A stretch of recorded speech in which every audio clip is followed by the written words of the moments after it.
Disney, Oklahoma this weekend for our second series race of the 2023 season. We also have BMR Big Meat Run happening at the same time this weekend, so we're expecting a huge crowd. I have heard 15,000 plus is typical. I've never been here for BMR weekend, so I'm expecting big things. So we're excited. We are standing here in front of what is known as Little Blue here, and that is where we'll be racing today. They're going to go up, around, and then come down what's called the chute. So that's the area of the park that we're in today. And Matt is going to talk about what we're expecting for tomorrow. Tomorrow, we're hoping for nice warm weather a little bit. Again, similar to today, nice sunny weather. We're going to be going up a hill called Viagra, which is obviously a very steep, straight, rocky course, kind of much to what you see behind us. Going up that, coming down another hill right next to it called Cialis, which again is very steep. Again, being able to push the buggy fast downhill and uphill are both crucial. Then we're going to turn and go through some wood sections, come down, drop down behind us here, and then finish through the starting line there. Exciting. There's going to be a lot of action. Again, majority That's a long course. It is a long course. Majority of it's uphill, steep, rock terrain, again, like you see behind us. So, again, with Timmy not racing this year, we have obviously some new guys, some new chassis, some new to them chassis, kind of all part of the mix. Our first race was completely insane. We only had 3 drivers finish that course, so on hill 1 and 2. So interesting to see how it shakes out. And our terrain this weekend is completely different than what we had last weekend at Windrock. It was tons of mud, steep hills, but steep, muddy, wooded hills, and it's all rock and water. Not too much mud this weekend, so not a lot. Definitely different. We got to keep these guys on their toes. It's always got to be a challenge. So definitely Clyde and the NRRA team doing a great job picking out these courses and making them fun, but also challenging for just all the different levels of driving and the different classes that we have. And as the sport has grown so much, so it's going to be a fun time. So thank you guys for joining us on Hillside Live. And we are back. We're here for the second course of our second race of the National Rock Racing Association. We're here at Disney, Oklahoma. And consequently this weekend, we also have Big Meats Run going on with our second race. So if you see some of the areas we pay into where there's just massive crowds, it's because we have a race going on as well as Big Meats Run going on this weekend. So they have all kind of fun events. All the food vendors are lined up on the street. Again, we had our first course this morning. I wish they were down here. Yeah, it would be nice, It's a little bumpier terrain, as you can see behind us. It's a little rough getting in and out down in the riverbed. I can only imagine the food truck with all the stuff on the walls just flailing. Hey, we got this trailer down here. That's true. This trailer's tough, though. She's no normal it's true. trailer. Yeah, our trailer, our production trailer, takes a beating. Again, thanks to Taylor, he's gotten everything strapped down and pinned down and bolted down and secured down with pins and pivots and locking pins. So zip ties. But we appreciate prayers for the safety of the production trailer. Yeah, it takes quite a beating getting hauled around from course to course throughout the year. But, again, this is our second race for the National Rock Racing Association. We have UTV Cup Series, UTV Stock Class, and VIN Class all racing today. Again, we'll see all those classes racing this afternoon. I know a lot of them were making repairs. I've seen a half dozen guys changing tires over here. So, again, these rocks like tires to shoot, we saw some with ripped tires. These rocks are, let's see, how many? There's a pile of tire balls over there. Yeah. From Tyler Bradley earlier, and then Clay just straight up left his whole tire chilling on the chute up there without him. And Jay Stortz had 2 flat tires, I think, after stock class. Wow. Or maybe it was after he was pre-running earlier. At any rate, he was fixing it right here earlier. So wow, I see him change one. Yeah, I know they had 2. The rocks are really rough on the tires, that's for sure. Let's do a quick rundown from each class. You have stock class pulled up? I do not, but I can. Actually, I don't think I have stock class right here. I have stock class pulled up right here in the notebook. So for our Rock Life Off-Road UTV Stock Class Course 1, Daniel Heckley had the fastest time with a 91, and then Brandon Davis with a 102, and Jay Stortz with a 108. Those are your top 3. And then Justin Hoback had a 128 in that 4th place, and Doug Hood with a 160. Braden Upchurch and Dustin Havens on behalf of Dan Carter were both DNFs. And we are, I guess that's it. Just those 5 times from our stock class course 1. What do you have? That's Daniel Heckley. Again, I only have a few DNFs, so again, a kind of limited class for that. Our VIN class we can run through. Well, that one's real easy because we only had two yeah. finishes. Charles Chris obviously is leading that. McKinson coming in second. Justin Holback had a little course discrepancy this morning. Again, that would be our 3 VIN class versus Don Curtis, who was on here this morning saying he'll be back soon. He's shooting for Wildcat. Again, he hit a tree after he had finished our course at Windrock, blasted a tree, and that full-body Chevy took a massive beating. Oh, there it is. Yeah, again, I love that Don Curtis, one of our VIN class racers, is wearing a Brandon Davis racing shirt. That's not uncommon to see a racer. Hey, gotta support your friends. Wearing somebody else's gear. Again, was flying through that course, trying to make as much time as he could up, and as he crossed the finish line, clips a tree. So they have a bunch. You can see the spring hanger, the leaf spring, the frame horn. He said the motor mount's bent. Obviously, quite a bit of panels as well: hood, fender, grill. So they'll be getting that put back together hopefully soon. He said, I think they're shooting for Wildcat to be back by, which stinks because this is probably one of the closest races to them all season. Yeah. So they're in Kansas? Yeah. So I'm kind of surprised he didn't make the trip just to kind of come hang out for the weekend, goof off, and he's got work to do. He probably is working. So a huge shout out to the whole Curtis family. I know they're a great group. They always come out and show a lot of love for racers. So. Let's do a rundown from our RCV Axle Unlimited class, Course 1 as well. Nathan King had a 118 in that first place spot, and then Clay Kaysen had a 134. So Nathan totally just smoked this Course 1. We got a note that Clay did that second place time with only 3 tires attached rolling through the finish line. So DC Thompson had a 136. Those are your top 3 from Course 1. And then let's see. Fourth would have been Casey Howell running for Dan Carter with a 139.0, and then fifth would have been Brandon Davis with a 139.2. Again, some quick times there. We saw some people get hung up. We saw some people have tire issues. So, well, we only had 2 more times, so I'll just go ahead and say then Tyler Bradley with a 160 would have been 6th, and then Doug Hood with a 163. 7th. Those are your top 7 from Course 1, and then we had 2 DNFs, Casey Howell and Madison King. It'll also be interesting tomorrow to see how if we have those same tire issues with a lot of the big bouncers. Again, like I said, Cooper Bentley and I were talking a little bit about tire pressure and what to run. Again, we're both running Mickey Thompson, so we kind of talk shop compared to the guys running the TSLs. So kind of seeing how that goes. Looks like we're getting ready to kick off our stock class. It should be Daniel Heckley on the line.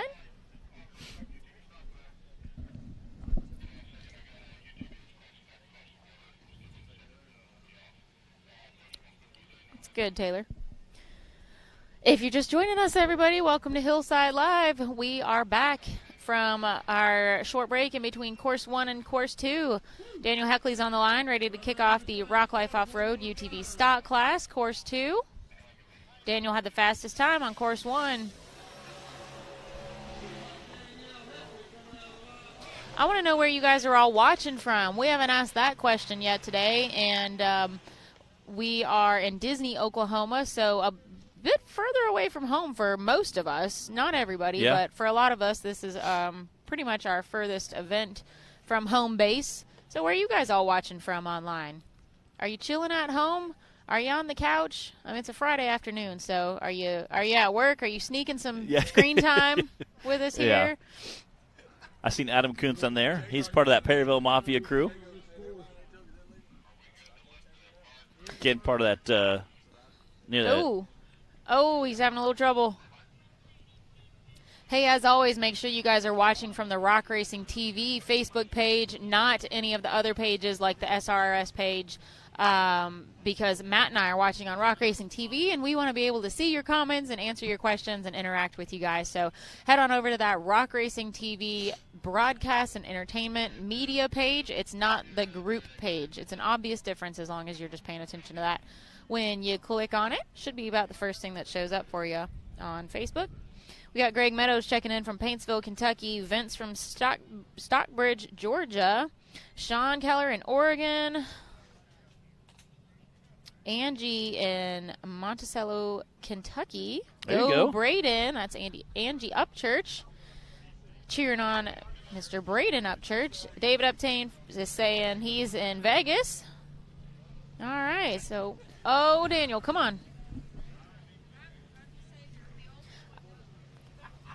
Again, Daniel having some trouble there in that rock section. Don Curtis says he's at work today in the shop fixing a frame tomorrow. Jacob also at work hiding and watching in Kentucky. Carter We love that. is watching from Little Blue in Disney, Oklahoma. Heck yeah. Hanging out on that hill right there. Yeah, literally 100 yards from us. He's watching the live feed. That's awesome. Kent checking in from Ohio. I love seeing how widespread the rock racing fan base is. Love that. Cooper Bentley pulling in money shot buggy.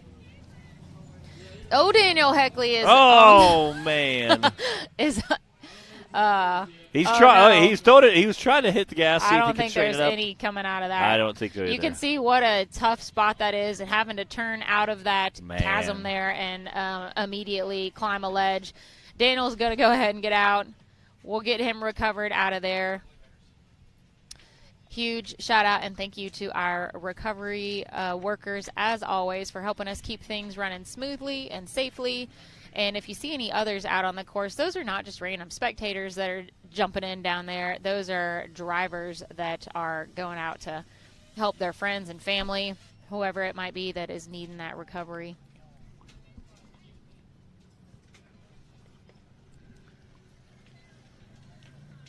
Carter Tucker, who's here right now watching from Little Blue, says this is the best weekend. I've been looking forward to it all year long. This is my first time being out here for BMR, Big Meat Run. So we're not only here for our own race, our NRRA second race of the season this weekend, but it's also the event known as Big Meat Run. I don't know what year this is. I know it's been going on well over a decade. Yeah. The picture we posted on the NRRA page was from at least 10 years ago. Yeah. I came here at least 10 years ago, and it was a big deal then. So yeah. I'm going to say 15, so 18. Anybody that's watching out there, do you know what year this is for BMR? Okay. And while you guys are thinking about that, we have one of the interviews that I've been teasing you with all day. We caught up with Nathan and Madison King, and while they're getting Daniel Heckley recovered out of that chasm on Little Blue, we're going to throw that up and let you guys get to know Nathan and Madison a little better. All right, guys. Matt and I are here catching up with Madison and Nathan King. They're out here checking out Little Blue obstacle that we're going to be racing on today here in Disney, Oklahoma. But first, I have a very important question because everybody knows how important the snacks are when you're involved in a day or a weekend of racing. So my question to Madison and Nathan is, what snack do you have to have on a race weekend or on a road trip while you're traveling to the race? Mine is peanut butter M&Ms and a sweet tea. There you go. Okay, that's solid. I like it. I gotta say, I don't have a snack, but I gotta have Mountain Dew before a race. I gotta get jacked up on Mountain Dew. You're not the only one. Right. You guys need to just bring a cake. Hey, there we go. We have a lot of snacks you guys can eat underneath the table. Right. You know. So obviously, civil rights movement. We talked a little bit about the season. How does that compare on the race season? You guys, are you sharing secrets in the back of the truck or no? We always discuss our strategies. Like out here, we're saying like this is probably the smartest way. Sometimes we disagree, but we always discuss as a team. But afterwards, it's smack talk. It's me versus her. I beat her by 3 seconds. I'm gonna let her know if she beats me by that much. She's gonna let me know every single time. Oh, yeah. But you know what? One thing I did notice, so we raced at Windrock last weekend. Madison, you had a couple unfortunate they were barely even rollovers. It was like a tip over, right? Yeah. But the first people up the hill, and I don't know how you did it. It was like we watched your dad take off and Nathan take off. You got up there first somehow. You're like a mountain goat up there. Yeah. Locked in 4-wheel drive. Yeah. Got my hands bloody. So despite any rivalry, obviously, they're the first on the scene, to help and maybe give advice. I don't know. You probably do some fixing and racing for each other. Maybe. I'd definitely say she does not. But yeah, I work on her buggy just as much as I work on mine for sure. There you go. That's what the brothers are for. She cleans the shop every once in a while. Okay. See, everybody has their role. Yeah. And speaking of role, you guys usually your parents at the races with you, and it's kind of a family ordeal, or probably not ordeal, but occasion when you can all get together. And so, what has that looked like for you over the last season? You both raced at the season this year, and Madison, your players too as well. So, what has that been like for you as a family to get to travel and come to all these events and do all that together? It's definitely been something we look forward to every week. Like all week we'll be preparing for it, and I know my mom,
mechanical stuff. Master's like, I don't care. Like, it runs great. Just color Like, it. it just needs to be painted. Right, Yeah. right. That's pretty much all we did.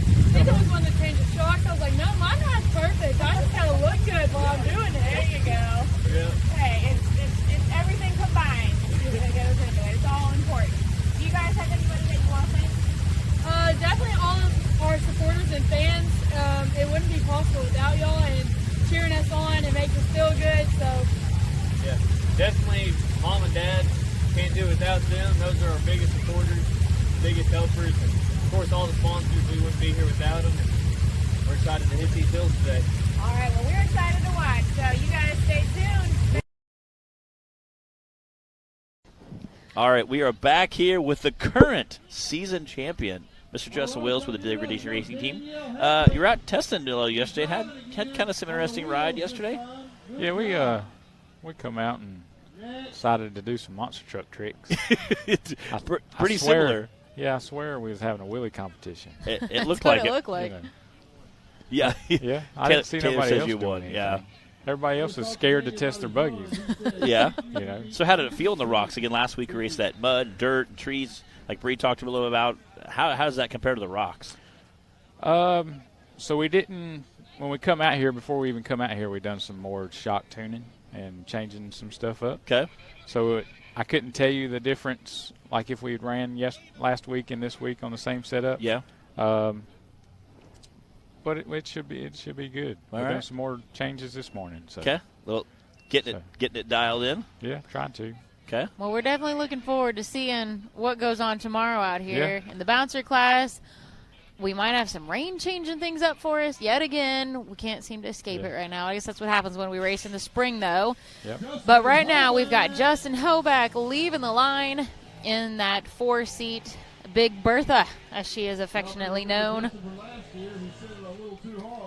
So since we're here at Disney again, we should note probably that Justin, let's just say he needs to make some new memories to associate with Disney this weekend, because at finals, while racing Big Bertha in the stock class, he launched off of the chute and did end up breaking his back, and it was a scary ordeal. It was very serious, but obviously he is doing well now. He recovered and healed and did the physical therapy and all the things, and we're so glad to see him doing well from that, and not only just being healed but also back out here in the driver's seat. Look at that, walking right up that in a 4-seater and making it look easy.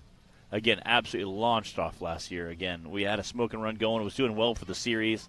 And again, to see this big full-size stock rig come out and compete is just absolutely incredible.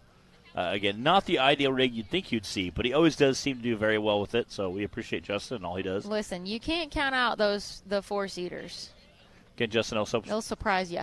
Also helps out with the RC class. We appreciate that. He's very competitive with that. Him and his brother both. He also helps with our youth class, our UTV youth class, and getting them all lined up and corralled and make sure they know where they're going and everything. So both Hobacks definitely always want to give a shout-out for all the help that they give us in the series. And actually, Colton, see him commenting on here that he had to work. Have fun, stay safe, and don't let Justin send it too hard. Yeah. I'm sure he's probably thinking about that right now as he's coming. Let's see. Yep, coming right down to the bottom of the chute, making sure he doesn't do a repeat of last year. Part of that Digging Deeper youth class. Again, Justin Wills up in the booth with us, that Digging Deeper youth class. Again, they also had keychains made up for a lot of the drivers, a lot of the seasoned drivers for the youth class, which was super neat to see. All right. Bub Meadows jumping in. What's up, buddy? 137.907. That's our first time for Course 2 for the Rock Life Off-Road UTV Stock Class. We've got Dustin Havens on the line on behalf of Dan Carter right now, trying to get him some points.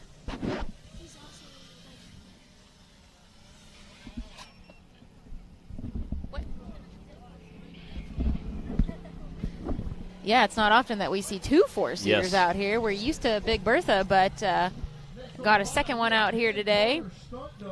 Dustin said that he might get in a little trouble from his wife Yes. for having it out here racing. She said, you better not. I guess he decided to take his chances. Yeah. I mean, it's for Dan. It's for Dan. It's all for Dan. It's for Dan. So, yeah, it's It's allowable, right? That's a T-shirt. Do it for Dan. Do it for Dan. Again, Dan Carter, one of our seasoned drivers as well, who races pretty much every class. Had some semi-issues this weekend, was hoping to be here. They left out Wednesday, had some issues, and weren't able to make it. But he said, I'll be with you in spirit, and I'll definitely watch the live feed and cheer everybody on. So there you go. Again, Dan Carter Racing is who's racing for us. So make sure you go check out Dan Carter's page. And, again, he likes to post a lot of social media stuff during the off-season and throughout the week before and after races. So Dustin did have a little trouble on course 1. We were not live. That was when we had lost power, but he did have a DNF on course 1. We weren't able to see what happened because we didn't have the drone footage up being able to watch. So let's see if he can handle this the same way that Justin Hoback did in his four-seater.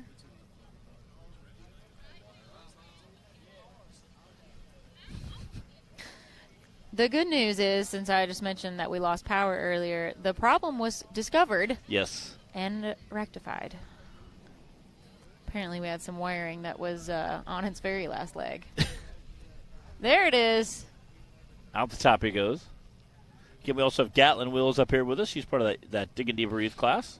Again, we had, I think, like 16 people in our youth class last week at Windrock. All of our classes were Huge. super full last week. And, of course, Windrock being in East Tennessee, a little bit more centrally located for a lot of our drivers. And I think because it was the first one of the season, everyone was anxious to get out and get some seat time and get racing again. So a little bit smaller rosters this weekend, which is to be expected. It's a longer drive coming out here to Oklahoma. And racing 2 weekends back to back, and 2 weekends in a row, and a lot of carnage that needed to be worked on, like in the case of Don Curtis and a few others. So definitely understandable. But we still have a good, what do we have, half a dozen in our youth class, I believe, racing tomorrow. Gonna watch those guys battle it out for that season championship.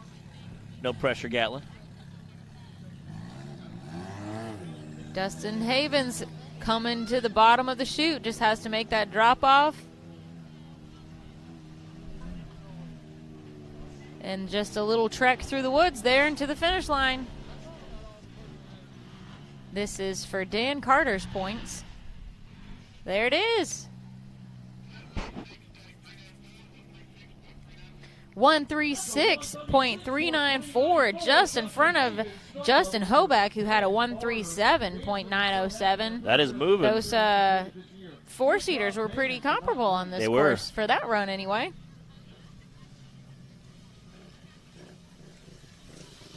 Being a little longer may have helped him in that rock section. Getting up those ledges and everything. Yeah, over by Little Blue. Again, you know, at longer wheelbase. Again, we'll see bouncers tomorrow as they're heading through there. So, again, what are you most excited about the rocks?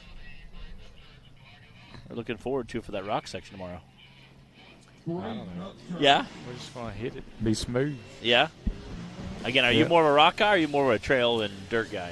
I definitely like the soft dirt better. Treats the roll cages better. Yeah, again. You're, I heard you, broke a nail yesterday, were they saying? Yeah, one of the teeth. Front of the buggy? One of the teeth broke off. Ah. About every bar is scratched. These rocks don't give. They do not. They sure don't. But it's a powder coat killer out here. Yeah. It is. But it's all good. Buggy's running perfect, so. This is Braden Upchurch right now, and he made it.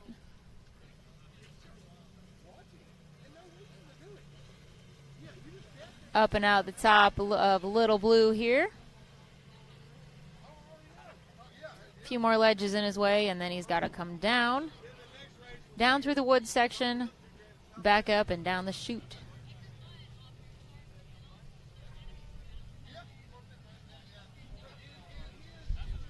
That's a long track to remember. It is. It is. I was thinking these are some. We have trended towards the longer courses in the last couple of years for sure. We've gotten away from just the one-shot hill-killing type of racing and started incorporating some more seat time into the track, which I like better personally. Yeah. I like it if I'm racing, and I like it for to watch. You know, you're not in there for 13 seconds and then it's over. And you'd think it'd split the field up a little bit more, but it's amazing how many It's times crazy. you're all within a second. Yeah. Wow. 98.423 for Braden Upchurch. Wow. That is our new leader right there, Bracer Braden Upchurch. Yeah, and it is kind of crazy sometimes to see how, you know, courses get split by, you know, 1/10 of a second or, you know, 10,000th of a second, you know, between 2 or 3 drivers. It's really incredible to see that drivers are pushing that hard on a course that long. Vince Lowe says that's a great name for, I think he meant a hill, the Powder Coat Killer. One of these rocky hills out here. I'll christen it. It definitely sounds like a Powder rock Coat bouncing Killer. name. Powder Coat Killer. Jay Stewart's on the line now. My brother borrowed some money out of his 401k to buy a bouncer not that long ago, and he called it 401k Killer. He's like, yeah, it's pretty true. He paid it back when he sold the bouncer, though. So he's like, whew. Well, we got Clay Kaysen out here. His is called 401k. Guess we know what the priorities are. Yes. Stuff happens when you're racing, right? He's young enough. He can make it back. Yeah. Jay Stortz finished second last weekend in the stock class at Windrock, and he had a third place time earlier today on course 1. Looks like we're waiting on the all clear, and then we'll send him.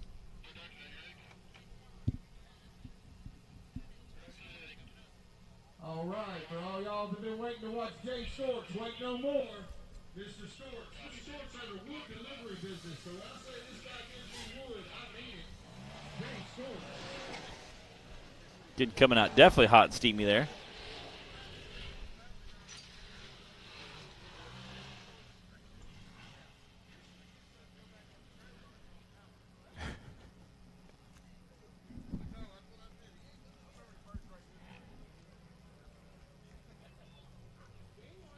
Again, making quick work of that bottom of that section, that rock section there. Again, you see that large cutout where a lot of people to the right take photos at, pull their bouncer or trail rig inside. It's a pretty cool little cave. I have a picture of back in one of my Jeep Cherokees in there from about 12 years ago. It's pretty neat. You can see the crowd of spectators up here. We've mentioned that this is also a big meet run weekend out here in Disney, Oklahoma. So it's not just us. Yes. It's not just the NRRA out here. And hopefully we make some new fans, maybe some folks that haven't seen one of our races before, and I get hope they're enjoying the show. A lot of times you meet people and they go, I've seen them on YouTube, but I've never seen one in person. So they want to check it out and ask questions and look at it and touch it and talk about it and just see, you know, kind of explore the buggy and see what the process is. And they hear them run. Obviously, the big motor's rumbling, so it's always neat to see them and talk to them and kind of let them have more of a full experience rather than just watch it on YouTube. So I get that a lot of times. We'll take it to car shows or we'll do mud drag events, and that's one of the biggest things I hear. Jay Stortz has a really good run going. He has a smoking run going. That's how you know you're doing it right when you make that time. See what his time's going to be. A 97.261. That is your new fastest time right now. Course 2, Braden Upchurch then with a 98, pushed down to second. And then Dustin Havens on behalf of Dan Carter with a 136. We still have 2 drivers left to go. This is Doug Hood. Again, he was one of our late entries. Doug Hood from Maysview, Missouri. First time racing with us.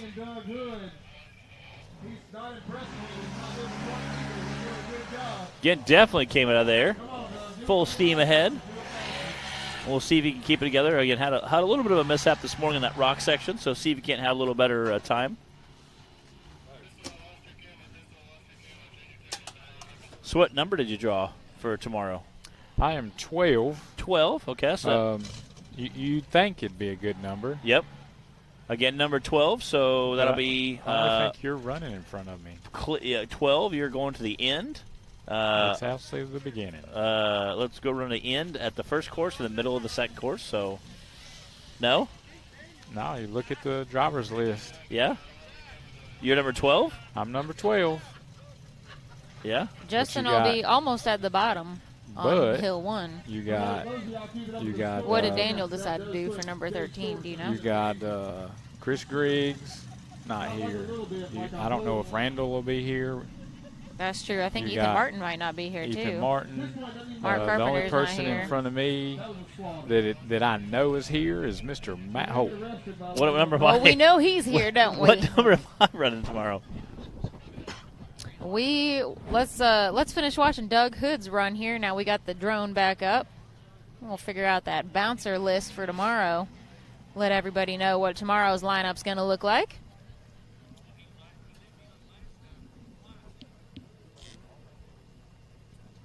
Number 6. So I might be like right out the gate.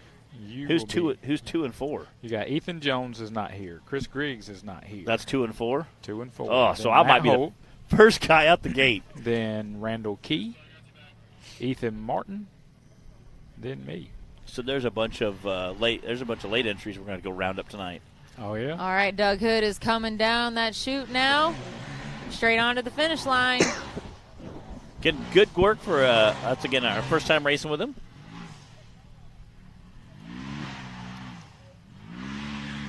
Gonna have a pretty decent time. There you go. Drive right through the technical. 128.776. Yeah, that's a third place Yes. time right now That's from Doug Hood. But I don't know. We've got Brandon Davis on the Yeah. line, and he does like that third place spot. He does. It's kind of his comfort zone right there. He's claimed it. Again, we had a 97 and a 98, and then we have a big gap all the way to 128. So there's almost a 30-second gap between second and third. So again, we know Brandon Davis is definitely going to try to squeeze that gap.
We have had some cameras decide to see you, Justin. Thanks.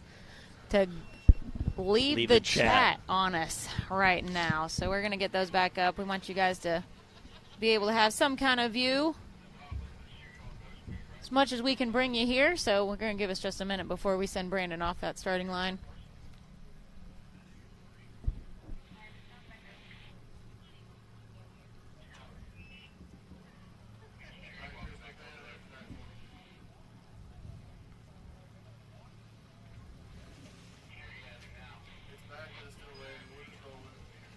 All right, we got one of them back. We're going to make it work.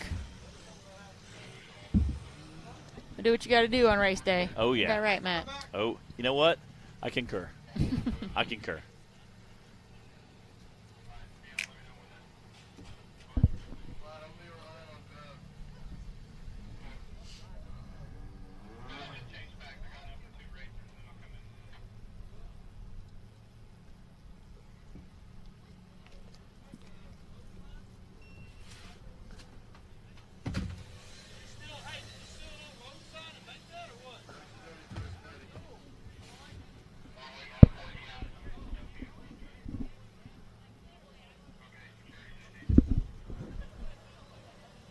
Thank you guys for joining us here on Hillside Live. Hope you've been able to catch at least some of the racing action so far today. I know on a Friday afternoon you might be having to sneak the screen time while you're at work or whatever that might be. We are in Disney, Oklahoma this weekend for our race number 2 of the season, and also BMR, Big Meat Run, going on at the same time here in Disney this weekend. So we've got a great crowd out here. I hope they're enjoying the racing action. Brandon Davis in that Can-Am off the starting line now. Again, something sounds like it was cutting out just a little bit there, but I'm not exactly sure what was going on. This is his 3rd season racing this thing in 2 different classes. So it's been going strong so far, but it's definitely it's probably taken its toll over the last few seasons. This is going to be our last driver for round 2 for the Rock Life Off-Road UTV stock class. Then we'll move into our VIN class, round 2.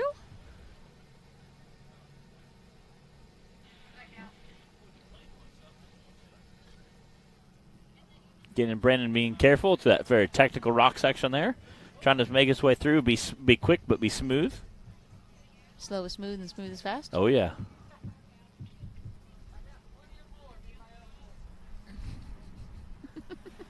Jay Stewart's come up and sneak a peek at the screens. Checking on Brandon's progress. He didn't look pleased. As he giggles.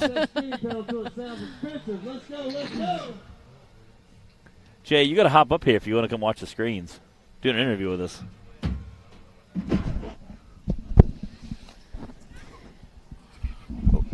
We got to hop up here and do an interview if you're going to come watch the screen. Yeah, we made Jay Stewart's come hang out with us up here. We're watching Brandon Davis coming down that chute. He's almost to the finish line now. Let's see what that time's going to be. Time to beat is 97. Ooh. And it's a 99.621 from Brandon Davis. So Jay Stewart's the fastest time on course 2 in the stock class with a 97.2. And then we had Braden Upchurch with a 98 and Brandon Davis with a 99. Well done, sir. Wow. What'd you think of all this rock and this long course that we had today? I love this kind of stuff playing on. It's pretty brutal to race on because you got to do it at speed. You're racing against other guys, racing for the best time. But I love rocks. I love this kind of stuff. I love rocks. I don't mind the course. I like it. How many flat tires did you have earlier? Well, I had to change 2 after the first course, and I had another one that I had to air up so I can make the second run because I only brought 2 spares. So I saw a pile of tire balls over there that you guys could. Yeah, I don't have any tire balls. Daniel's been telling me to get tire balls put in there, but I don't. I'm gonna get some. I need some new tires. These same tires I raced on last year. There might be some all up year. for grabs over there. Yeah. So I'll get some after this weekend, but. Get some seat time in the side-by-side. How does that prep you mentally, and what's your game plan for tomorrow going into the big bouncer? So none of this course really that we're running besides a little bit over here behind us coming down this waterfall part right here is the only thing we're going to hit in the bouncer. But generally we touch a little bit of the same course on most of the races. So, But I really enjoyed it. It helps my reaction time, I guess. We got the big buggy figured out. Yep. I believe so. I hope anyway. So my guys in the shop, man, Mitchell Guy and Colby Guy, they busted their tail all week getting it so we could load it up and get it. I didn't get to drive it, make sure we ran it for 10 minutes, just let it run in the shop. I didn't ride it. We pulled it straight in the trailers. Yeah, I have several people in the live feed and in person have said we've never seen anyone do a neutral drop in reverse before. I was just holding it, and as soon as it would hit, I got caught on that tree. I was going to get in reverse and try to get off the hill, and I just thought if I had to do that to get up each ledge, that's what I was going to do to not have a DNF. Yeah. But it happens, and we got 9 races left. So my goal is to come out and finish hills, control the buggy a little bit better than last year, and maybe ease up on this right foot at certain times when I didn't last year. So you got second place in the stock class last weekend as well, so it's safe to say you got that figured out too. So we hope we're ready. Tomorrow will be another day. We may even hit the knockout race tonight. I ain't so sure. We're going to hit it in a razor for sure. Really? Oh yes. Oh man. That's going to be over on. Is it the stair steps? Stair steps. Yeah. Okay.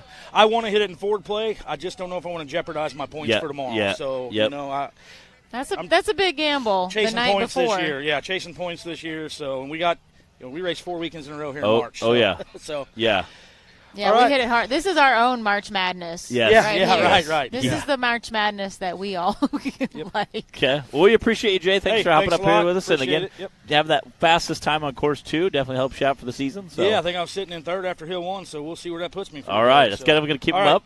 Thanks, Again, Jay. Thanks, guys. That's Jay Storch. He races our side-by-side and a big block bouncer with us, so you'll see more of him. You'll see more of him tomorrow.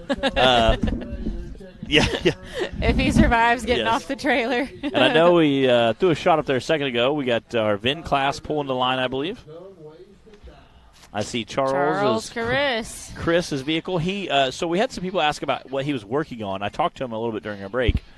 He said he had broke a transmission transmission mount and a shock, both. Again, he is absolutely going to send it, if you can't I don't tell. know why. It just cracks me up to hear that. Yes. Hear him busting through these courses. That's pretty much every XJ ever. Just absolutely sending it. You know, we're used to kind of the rock bouncers. And, Yes. and then you Yeah. hear that. Oh, no. Again, broke a transmission mount, so he was able to fix that with a ratchet strap. And then broke a shock mount, which he was able to find a bolt, stick a bolt back in it, and put a pair of his Lucky Vice grips on to keep it in there. And I said, "Oh, they're Lucky Vice grips," like kind of joking. And he said, "Yeah, I made a little chain and put a zip tie. That way, if they come off, I won't lose them because they're like, oh, wow. they're like my they lucky." Are special. Yeah. Well, we're trying to find him. There he is. You can see towards the bottom corner of your screen. He's hung up in the. It's hard to say. Yes. Yes. This is Charles Chris out on the course.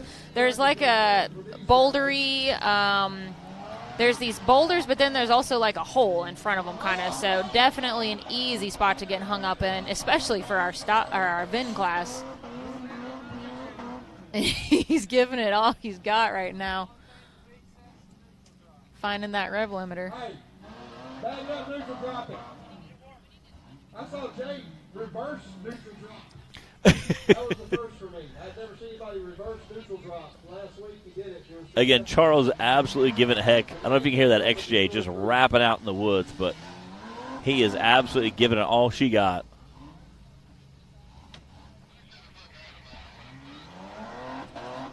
Okay, he has a flat front tire, they're saying. Well, what else is new out here this weekend? Hey, Brian, I'll give you that rundown from course 2 for the whole stock class after we watch Charles finish his run here, or hopefully finish. Yeah. Oh, man. But we've only got 3 drivers in the VIN class. There you go. Hey, do an impersonation of Will Stewart. Nailed it.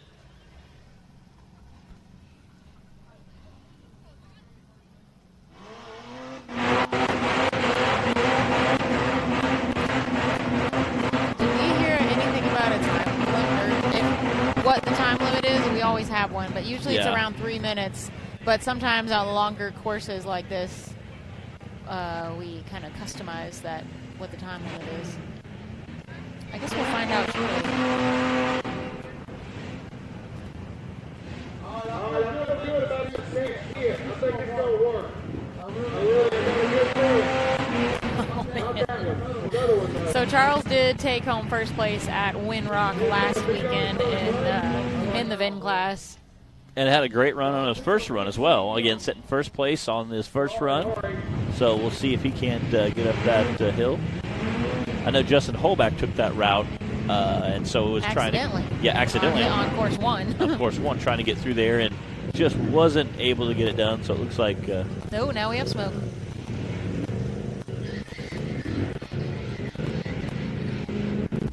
I think they're saying he's stuck. He's pretty stuck. He hasn't moved since he got to that spot. All right. Again, that was Charles Chris and his red XJ, which again does very well and usually won first place on our first course of the day. Going to end up with a DNF, unfortunately. So we'll see how that plays out again. Colton Holback was also racing, took that same course, had a DNF earlier today. Justin, I'm sorry. So I don't know if our Toyota guy, I don't know if he's going to be able to make it. Toyotas are very well known for climbing, and he's done hammers, and he's been a Toyota guy for a long time. he knows how to make his Toyota do things that average guys wouldn't. But, again, this is kind of loose dirt hill. I don't know if his Toyota does tricks. It does. I don't know if he's going to be able to get this to conquer there it this. is right there on the screen. I have a request for a full rundown from course 2 for the stock class. So this is just course 2. Jay Storts had that first place spot with a 97. Second was Braden Upchurch with a 98. Third was Brandon Davis with a 99. Fourth, Doug Hood with a 128. Fifth, Dustin Havens racing for Dan Carter with a 136. And then sixth place was Justin Hoback with a 137. And then Daniel Heckley had a DNF on course 2. So that was our course 2 full rundown, all 6 places for the Rock Life Off-Road UTV stock class, which we just wrapped up. And now we are getting Charles Crrs recovered off the hill in our VIN class, course 2, and that's Mick Henson that you see there on the line. He is from Tahlequah, I believe it is pronounced, Oklahoma. And as Matt said, he he races Ultra 4, has been doing that for about 3 years, he said, and recently just raced KOH last month.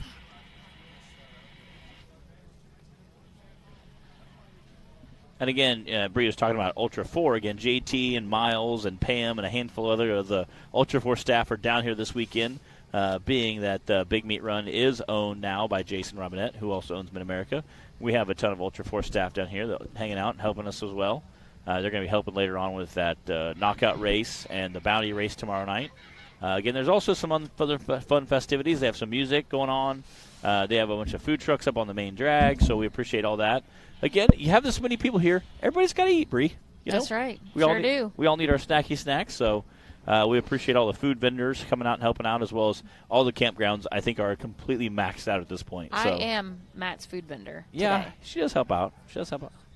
I have been passing the snacks over. Taylor's throwing out an infomercial. I offered you apples, Taylor. Well, listen. He wants a cheeseburger. Apples, I can't help you. He'll take some chicken wings. All right, we got to stop talking about food until we get out of here.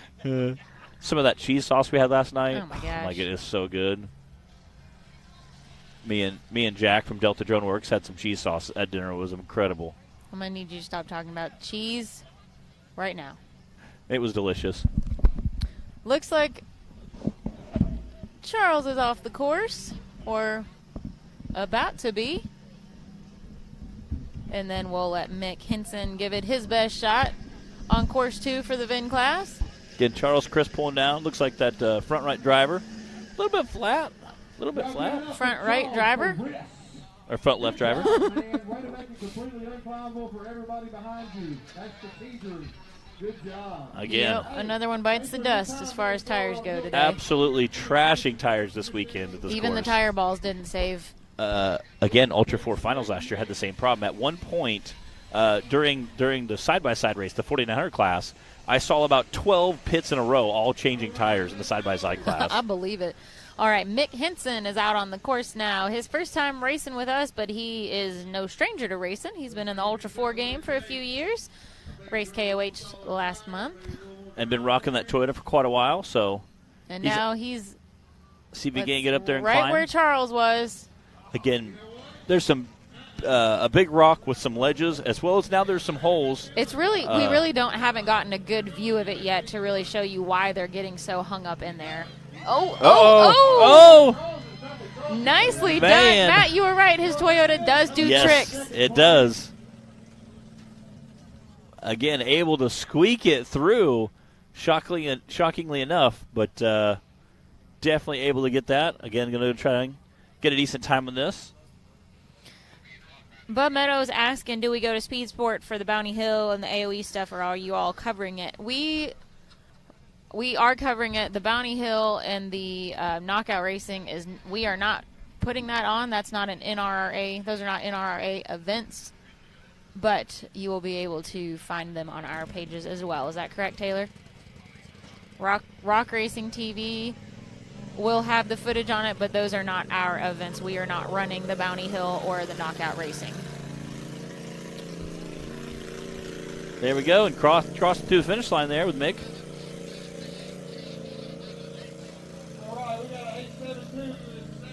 know.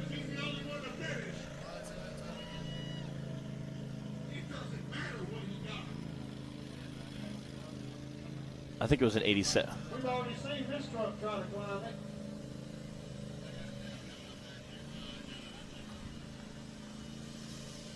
Clyde, Studio. what was the time? 87.720. 0.720. Okay. 8. All right. 87.728 for Mick Henson. Course 2 for the VIN class. We've got Justin Hoback on the line now. And again, Mick, because he's the only driver, we're going to have a time, Course 1 and Course 2 through. He is going to be our leader for today. He's going to take that number 1 spot. Again, depending on what kind of time Justin Hoback gets, we'll have to compare times for Justin and Charles. So this is this truck has a name, and it is WT. WT, which stands for work truck. Okay. So I travel with the Hobacks. Yep. And this is Justin Hoback, and his kids informed me it is not WT, it's WT. WT, work truck. Or if you ask his 3-year-old son Collier, he says it's the super fast truck. Okay. So this morning in the RV, because I travel with them and stay with them in the RV, they're generous enough to offer me a bunk, and so Collier was asking if we were taking the super fast truck today, and then he calls the 4-seater Big Bertha. That's the blue race buggy. Oh, the blue race buggy. Yeah, I like it. The blue buggy. Like it. Are we taking the super fast truck in the blue buggy? And it's WT. Yes. Not WT. Yes. For work truck. A W. So that's because this truck is doing work. It is. Out here today. Not only is it toting the family around and here in case any recovery help is needed, it's also hitting the race course. From him, if you brought it here, take it away with you. Don't leave trash. If you see it on the ground, pick it up, throw it in your buggy. Go up there and give it to one of the cops. Either way, don't leave. All right, clock is hot. He's racing a cab and a half Super Duty. They've taken the bed off and made a mount for a side-by-side. Again, he just went to an open car trailer where they're going to run put the side-by-side in the front, put his truck on, and then put a youth class side-by-side on the back of it. He had some other plans to continue the making that rack later on. We were talking at the car wash during Windrock. Again, Justin's going to try to get up here. Had some issues on the first course. Definitely hear that motor eat. Unfortunately, I don't know if he's going to be able to get up that course or not. Again, there's some pretty rough hills, or some pretty rough holes, and as well as got a pretty big rock ledge there. Well, I don't know if he's going to be able to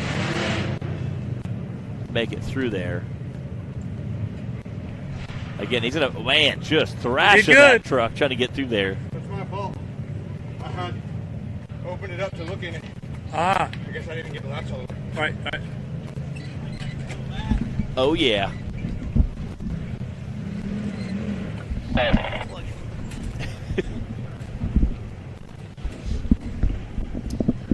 All right, we've got Mick Henson joining us up here. Again. And Justin Hoback, let's see, he's backing off down the hill. All right, guys, looks like he's done. I think that's it for VIN class for Course 2. So, Mick, this was your first time racing with us here with the NRRA, but, of course, you've been racing Ultra 4 for several years. What did you think about these courses out here today? I liked them. I'm not far from here, so I've been coming out here to Disney for a long time, and anytime there's a race out here, I like to come out and check it out. So Mid-America is like your hometown park then?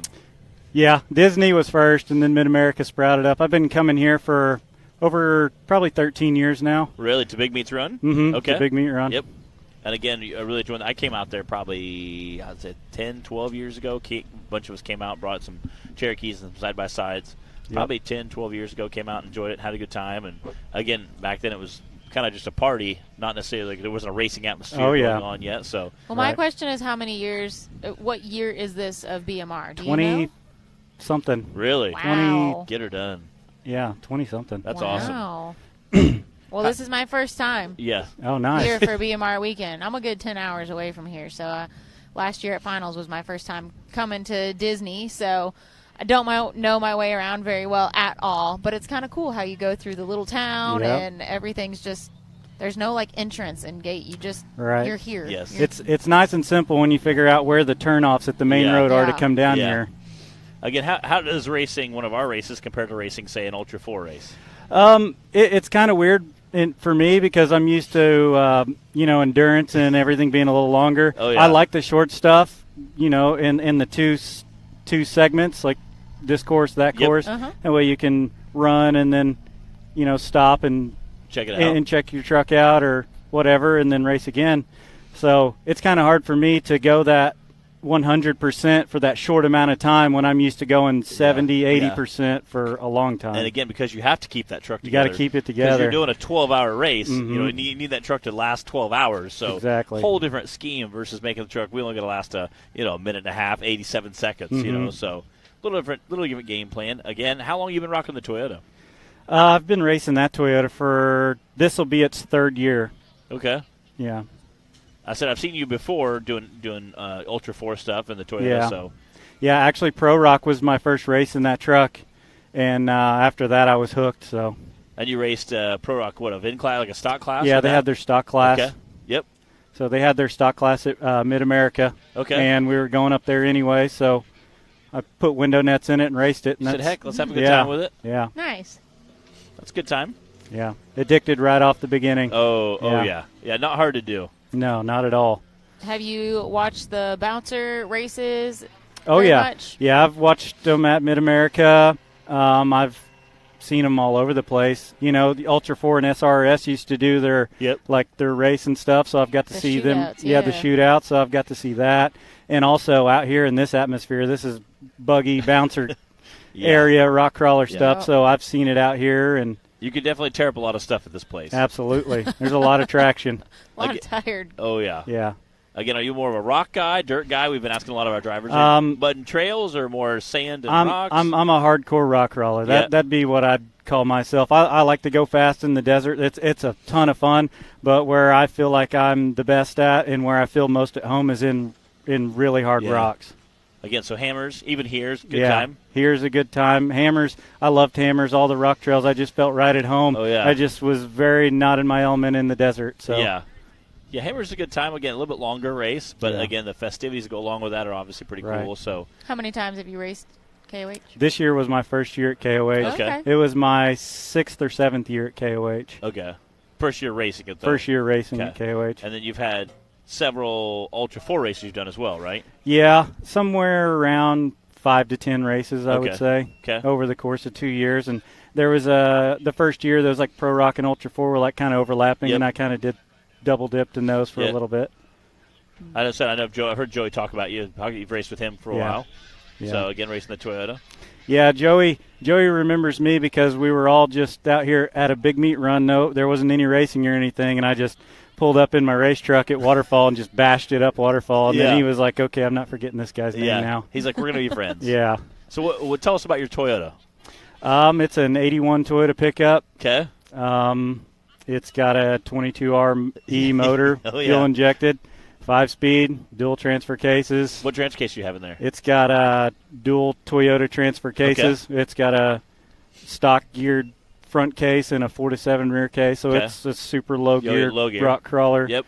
And it's got 8-inch Toyota axles, basically what's factory. Yep. The rear is basically stock with gears and a spool, and then the front has got RCVs and it's a custom housing. Okay. Locker in the front? Lockers, yeah. Okay. Detroit in the front. Okay. My pick for a locker. It's a custom diamond axle housing. Okay. So. All right. I'll say again, we appreciate you coming up here and hanging out with us, Mick. Yeah, well done today in our VIN class, and we're having a great time out here at Disney, Oklahoma. That does wrap up course 1 and 2 for the VIN class for the day and our Rock Life Off-Road UTV stock class. We still have the RCV Axle Unlimited class to run course 2, so we will be right back after this with some more of that. The Mickey Thompson Premium Mud Terrain is on the road and full of undisputed attitude. The Baja Boss MT. No compromises, ever. We are purpose-built tires for truck and Jeep enthusiasts everywhere. All mud tires are not created equal, and here's the proof. Powerfly XD construction, asymmetrical tread design, extreme side biters, and more. Find your tire size today at MickeyThompsonTires.com.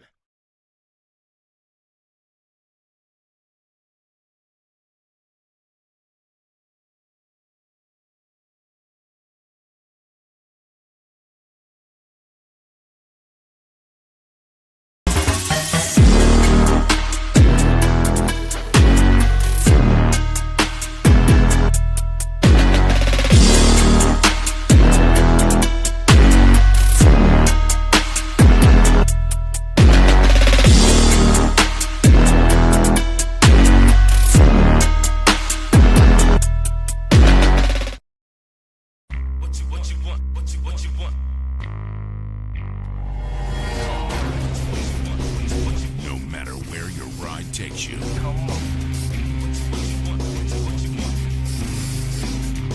Whether it's a quick trip or a slow climb. When you choose RCV Performance Axles, you're guaranteed to finish every time.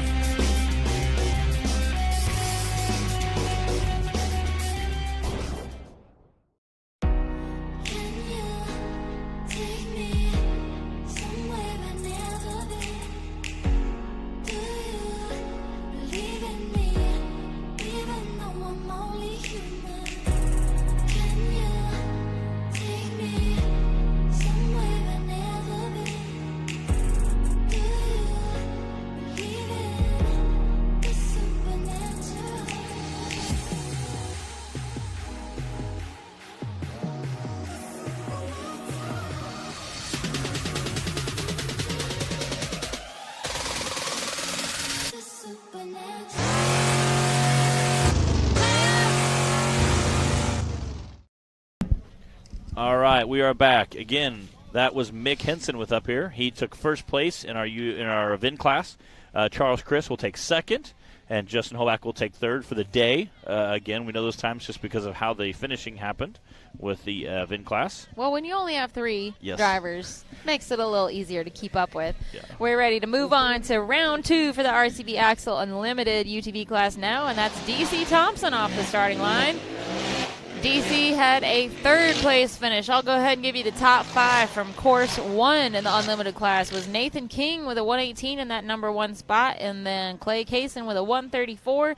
DC Thompson with a 136. Dan Carter with Casey Howell racing for him to get those points with a 139, and then Brandon Davis with a 139.2. So those are your top 5 from course 1, and this is DC Thompson out there right now.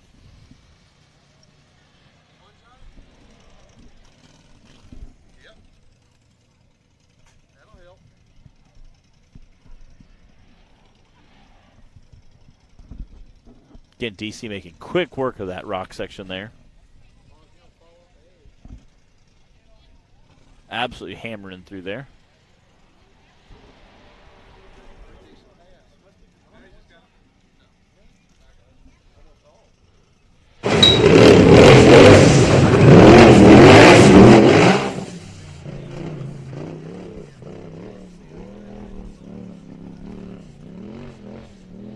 DC's got a really good run going right now. Smoking run going. He needs to head back up the hill. He's going over that rough section that we just had our VIN class go through. Oh, I think he's out. It almost got him, but he made it. Here we go. Again, it's extremely rough section there. They just unearthed all those boulders in the middle of the course. To watch a side-by-side just pinball through there was incredible. Now he just got to make his way down the chute.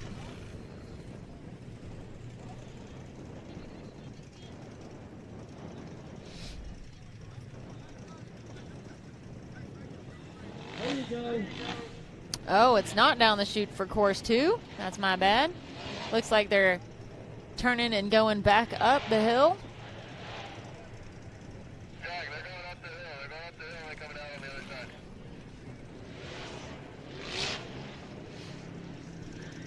Looks like our camera person didn't know where course 2 was either. So they went up and over that hill, and he's coming down the other side now. Through the woods. Yeah, I was thinking like over the logs, through the woods to Grandma's house he goes. Is he stuck on a tree?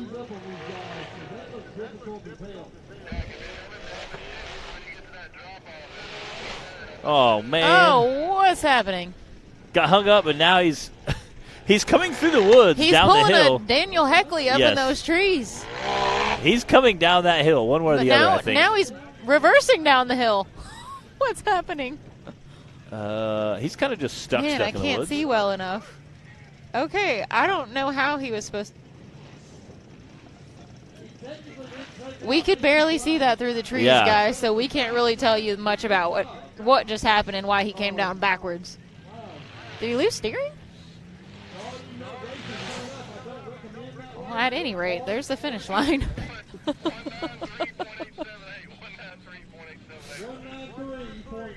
193.878. DC Thompson just like bushwhacking through the He did. He said, "I know trees." He said, "I know the course. You just follow me." I don't know if he knew the course or not, though. I He came out backwards.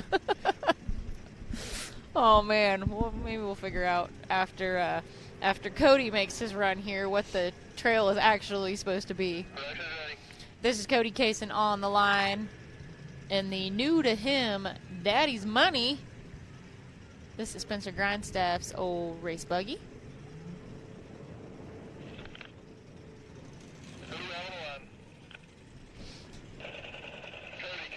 And again, these courses are a lot of fun to watch. I don't know how hard it is when when they're jarring across through the rock section, but they are a lot of fun to watch. It might not feel that good to actually be the driver. Yeah. But hey, we're enjoying it. I'll come back and let you know tomorrow. Yeah, Matt'll get some first-hand experience. Yeah.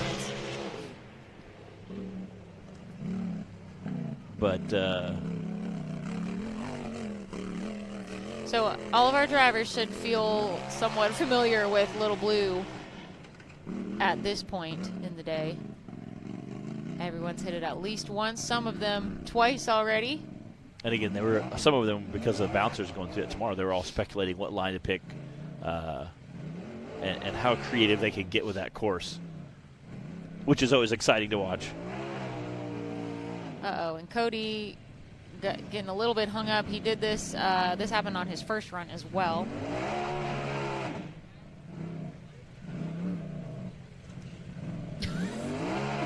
We were both like, huh? It works. Yeah, I thought the same thing. That's why I paused for a second. Again, that's Daddy's Money with Cody Kaysen out there. I got to hang out with him last night for a little while.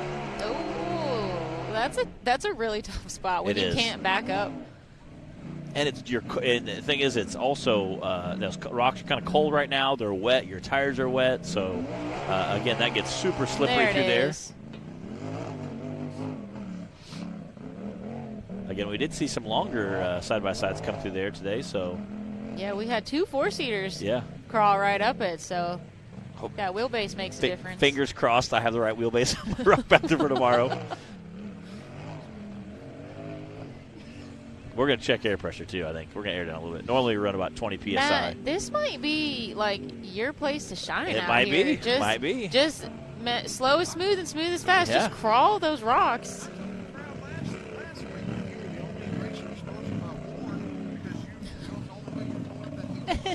Oh, Zach. I tell you. Bless his heart. Zach's over here giving some encouraging words to Matt. But for real, though, this might be it, Matt. We'll see. We've played on Big Meats Run before. There's nothing like super crazy Viagra. out here. We've played on Viagra before. We'll see. We'll see. I'm thinking Little Blue could go all right for you. Yeah, Zach, tell us what the heck DC was doing. Yeah. He came backwards down the hill, and we couldn't see him through the trees. We don't even know what was supposed to happen.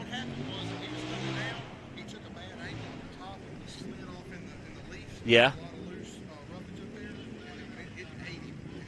Yeah, yeah.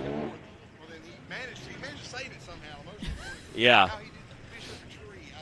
Definitely saved it well. So Zach filled us in a little. DC came down a little too sideways on that wooded hill, and apparently there's lots of loose, wet leaves up there, and he's just sliding around and ended up coming out backwards. But hey, it worked.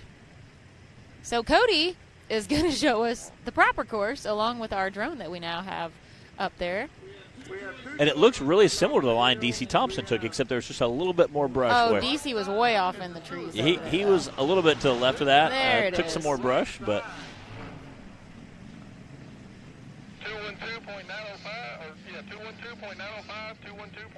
2.2. 212.905, and you know what, DC, for all his, I don't know what happened over there, mishaps, he had a 193. So I think Cody getting hung up, coming up Little Blue definitely cost him right there. So that's our only 2 times we have right now for Course 2 for the RCV Axle Unlimited class. That is Doug Hood on the line. Doug was one of our late entries.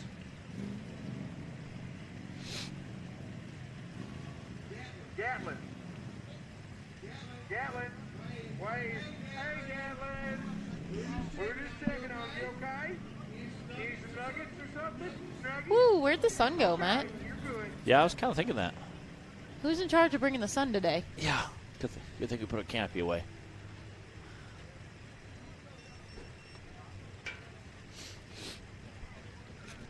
How's Ava Garner running around in a T-shirt and leggings right now? I don't know. There's half our mom's club over here. Got a hoodie and a coat on. There's a few of them in T-shirts or long sleeve shirts, and I'm like, there's no way. All right, Doug Hood on the course.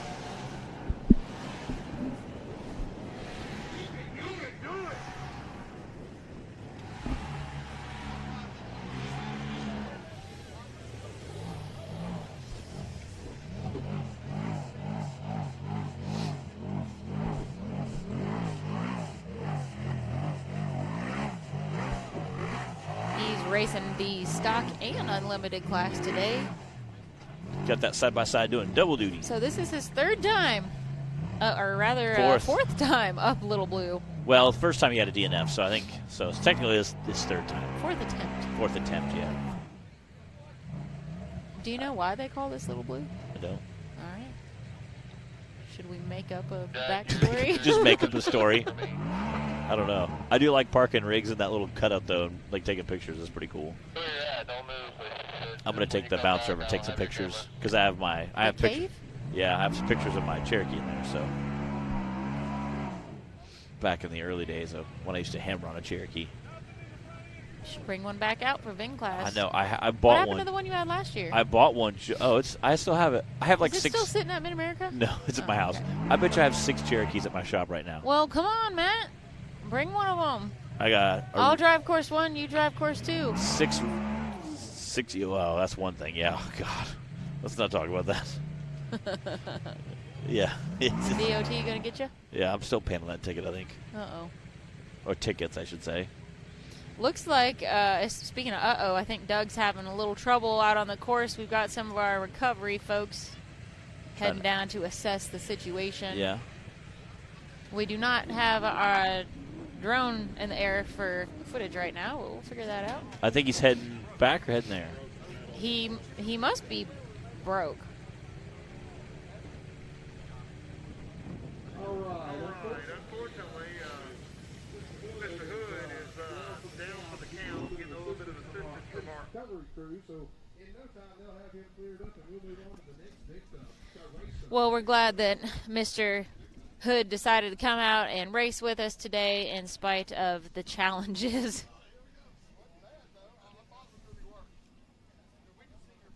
Always good to have new names on the list. Oh, yeah. Yeah, it's a good time.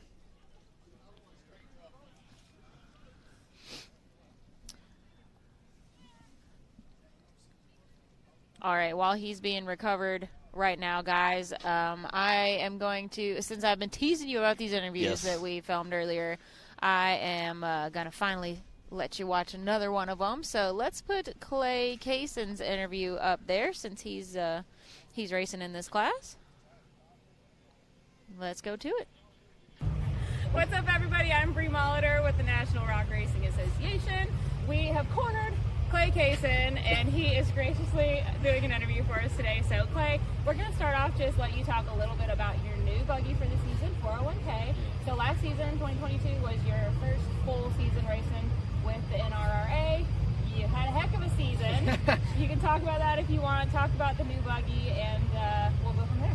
Well, last year was definitely an experience coming out. I've been coming to the sport for a long time, but last year was my full season to actually race, and I came out, just wanting to get my feet wet, feel it out. I came out in second last year overall for the Cup. Yeah. Don't know how with all the competition we got in this sport, but luckily I pulled off second. And yeah, my brother's coming out this year from the stock class, late racing last year. He's coming out in a Razor like ours, our unlimited class. So Cody is going from stock to unlimited. Is there some rivalry there? Right now, it ain't that bad. We're just trying to get all the kinks worked out here since this is new to him. He ain't had a whole lot of seat time. But I'm sure when he gets it figured out, it'll be constantly yeah the whole time. I'm ready for that, but I'm also not ready to hear when he beats me, because then it's just going to be a horrible ride home. Speaking of races to come, what are your hopes and dreams for this season? Oh, to win. To win it all. That's a good all. I got my feet wet last year, and I'm just here to win it now. And again, you and your brother are both racing the UTV Unlimited Cup. How do you think that's going to shake up this season? First and second? I don't know about that. There's a lot of competition. I'm going to have to be on the game just to finish on the podium again this year. That's my real goal, is just to be on the box again. Yeah. Tell us a little about 401K.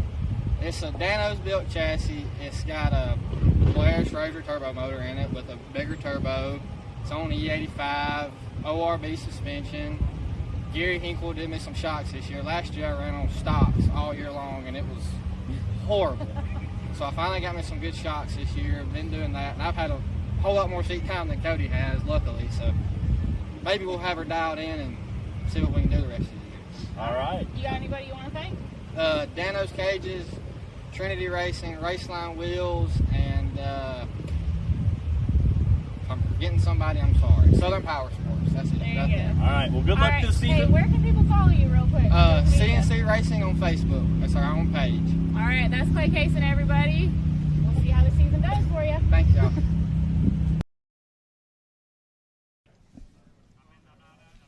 And we are back with Madison King on the line. And again, talking about that neon pink buggy.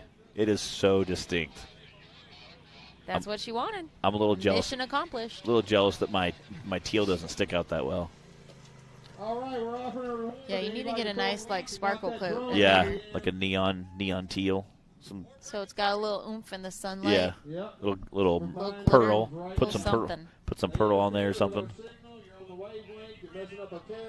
So Madison did have a DNF on course 1 with a little tip over coming down the ledges. She made it up just fine on low blue. Shotguns are legal. Uh-oh, you fixing this time. Here's your chance for some redemption.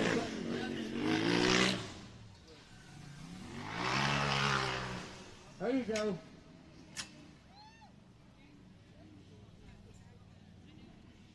We played an interview with Nathan and Madison earlier. Hopefully you guys got to watch that. If not, we might be able to roll it again tomorrow, since they're both running our UTV Bounty class tomorrow as well. Again, Madison is making really quick time through here. Again, right about here's where the guys are starting to get hung up at.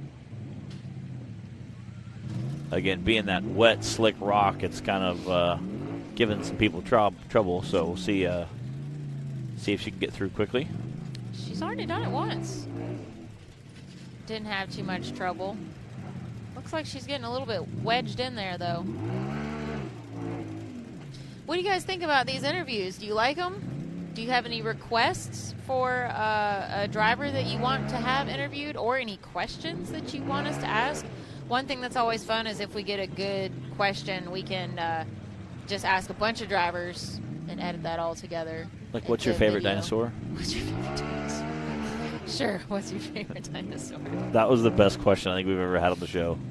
Because most drivers were like, because they didn't expect. They think we're going to ask them, some technical or something about their season, and then it's like, what's your favorite dinosaur? Wyatt Wilson was like immediately with a response. I was like, oh wow, it's like he was on it. There it is.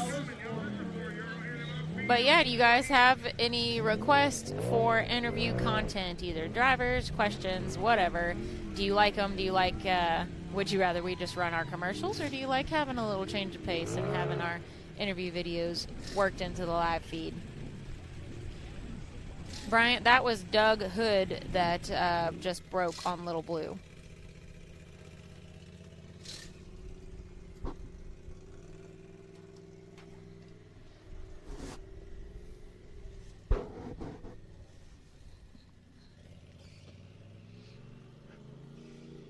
All right, Madison is almost back to the spot that she tipped over last time. Let's see how she decides to make her way down this time. Again, you can still see that buggy. Oh, yeah, there it is. Leaning quite a bit. Took a little bit more time, was able to get her bearings, then whip around that corner. I'm not doing that again.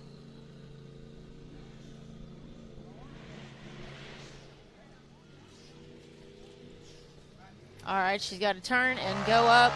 We need a name for this tire ball hill right here. Oh, man. Maybe we'll just go with tire ball hill. Keep it simple. That's how you know it's working, when it makes that clapping sound. Uh-oh. Come on, Mad Dog. Back up. Yeah, I'm not sure what. Had an axle or. Dan Carter says, I'd kind of like to see who's got favorite dinosaurs up their sleeve. Yeah. Maybe we just need to surprise them, like ambush question. Yes. 3 seconds. What's your favorite dinosaur? That would be a lot of fun. Go. Dan Carter, what's your favorite dinosaur? Yeah. Have like a surprise question attack, like out in the pit sometime. Uh-oh. Madison is backing all the way down to the bottom.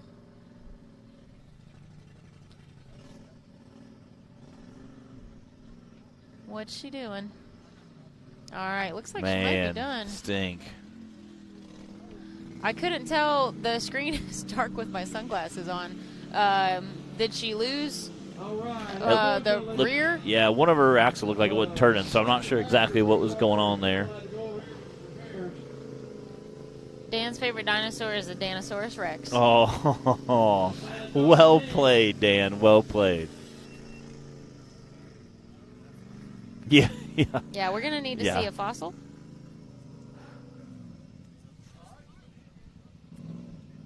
Yeah.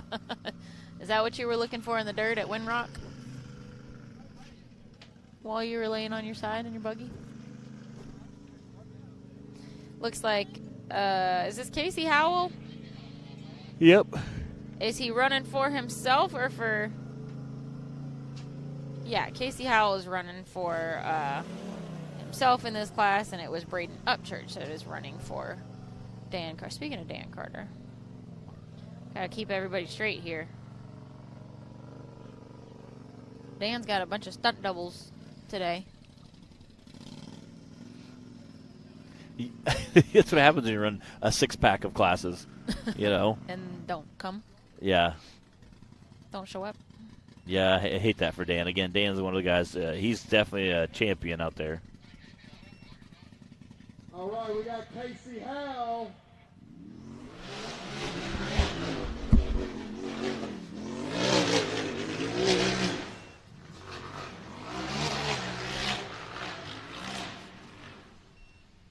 Again, Casey ripping through that first section of course there. Jed Harper says mine's a Raptor. Dan said he's cruising looking for snacks. Snacky snacks are life.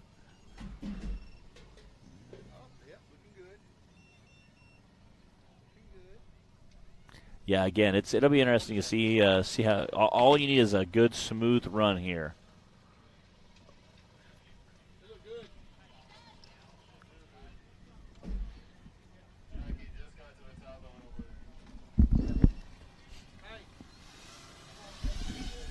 A really good run going for Casey Howell. He one-shotted Little Blue twice now, I believe. He did win in the UTV Bounty class last weekend at Windrock as well. Coming out strong this season. Again, it's kind of interesting to see him get kind of slick right there. So as they're trying to turn that corner, sliding around, doing a little drifting. Go, baby, go. Oh. Up tire ball hill. And he is out. Again, watching him kind of bounce through there, kind of pinball through there. Matt, why didn't you tell me I had mud on my face? Well, I didn't notice. I thought maybe it was like a new, like one of those little, yeah, one of the freckles, you know. Fake freckle? No, like that was just mud. Like a Cindy Crawford type situation, you know. It's just pure mud. Do you know who Cindy Crawford is, Taylor?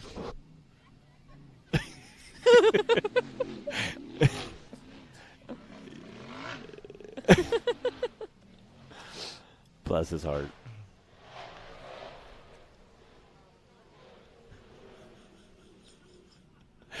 Oh.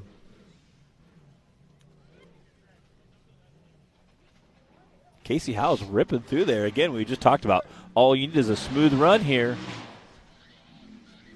The time to beat is a 193. Wow.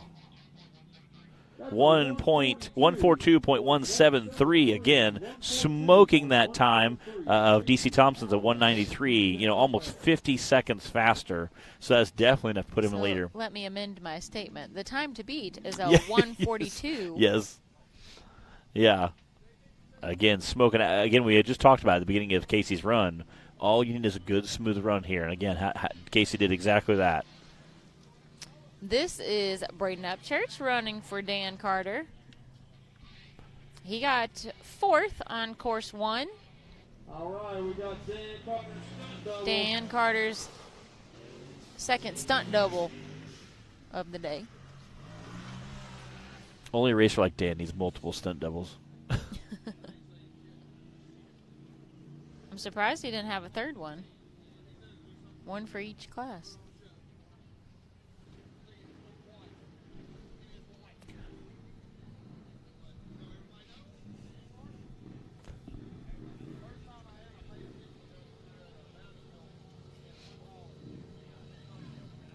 I took a picture of their mom's group earlier. There's like, you know, a 6-pack of them over there in a big paying group.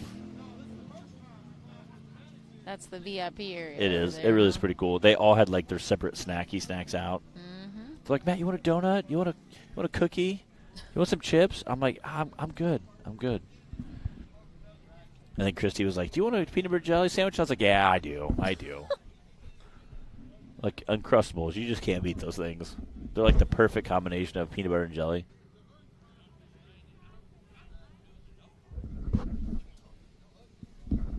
We know that Uncrustables are Dan Carter's go-to riding Yeah. snack. Speaking of Dan Carter, this is Braden Upchurch racing for Dan's points today. Having a little trouble.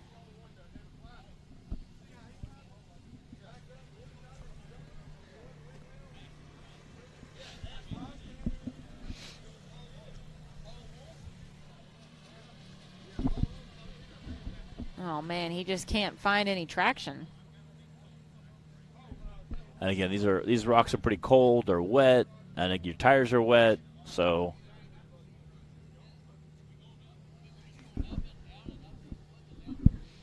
did you say banana Uncrustables are the best, Matt Buxton? Is that even a thing? Banana Uncrustables? What does that even mean? I've never even... Oh, look at Braden. I've never even heard of that. Heat up those tires. Giving her all she's got, Captain. Yeah, I'm giving her all she's got. Again, heat him up, back up, bump it over there. Dan, he's doing it for you.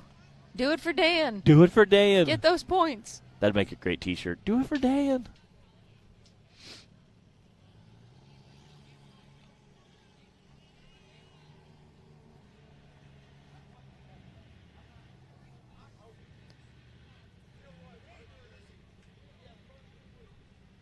Is our drone returning home?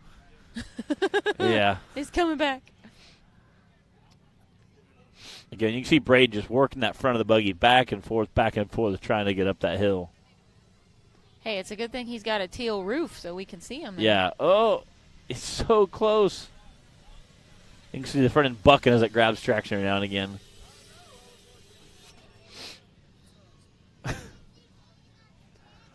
I was talking to Keith Toolman this morning. He said the rocks are very grippy. So not grippy enough, apparently, for Braden right now. Not in the water. The trench down in the Little Blue. There were some nice waterfalls coming down this morning when we were filming our interviews out there. The waterfalls were actually almost too loud. Yeah, it was. It was almost kind of funny. Adding a lot of static. All right, Braden is still doing his best to climb this right now. Can just kind of see him inching forward a little bit and then falling back again. Oh, come on. He's so close.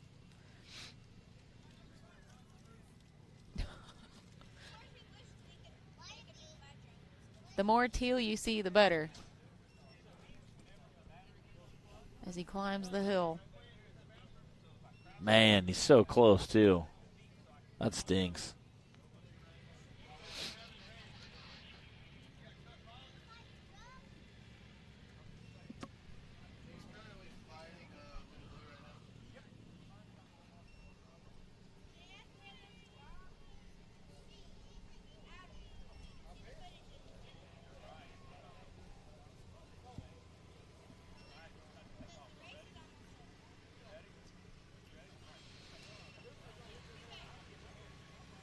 All right, he might just time out on this spot today.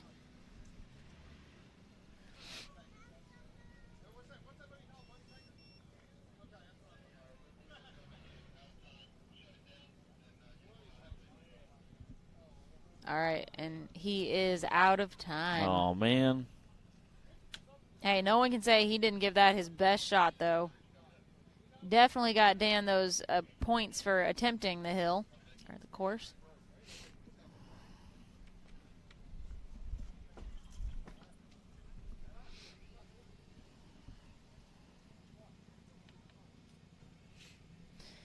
Taylor, do we have our interview with Brandon queued up?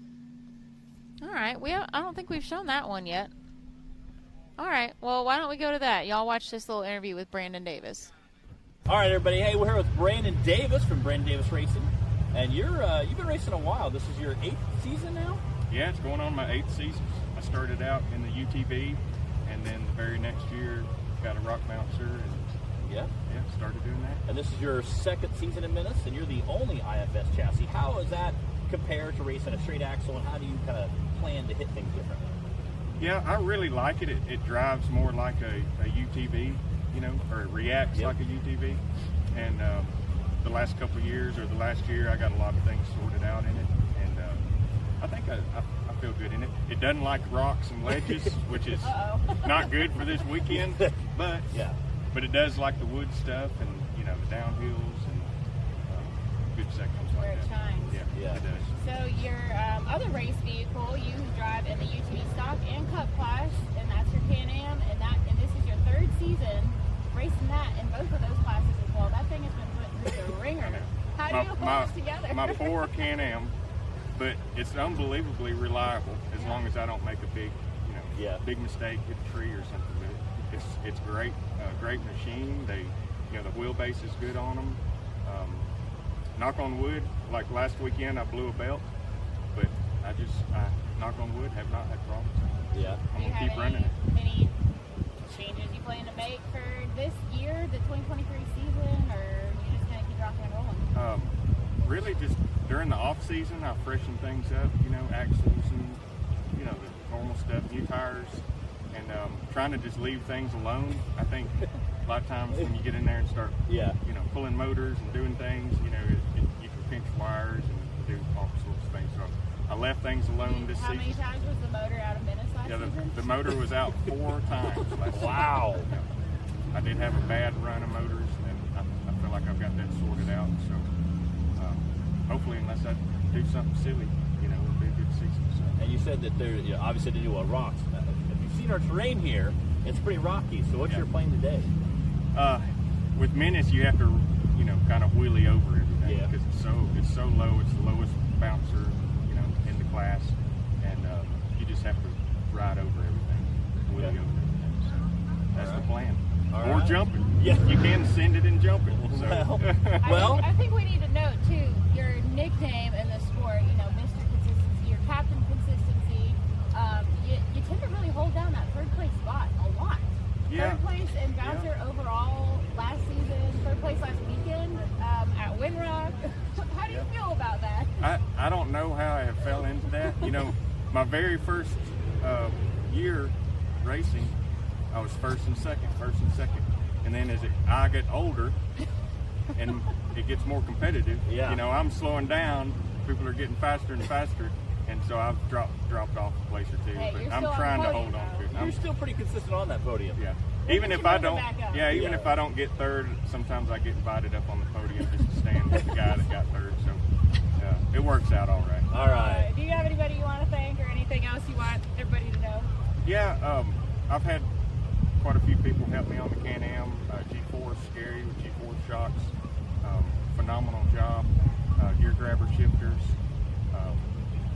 Scott Goforth hooked me up with some tires and wheels. So, and my smoking hot wife that comes along every weekend. She does not miss a race and makes it a fun treat. So. All right. Well, thanks, Brandon. Good luck out there this weekend. We'll see you guys later. All right, we are back. We have Tyler Bradley on the line. Looks like they're about to kick off. Again, we got about 4 or 5 racers to go here in the UTV Cup Series. Again, Tyler's one of our seasoned drivers. Let's see if he can hang on to all the tire balls. Yes. In the tires now. Again, has that new gray color scheme on there with the maroon. Looking really sharp this season. The drone is back in action.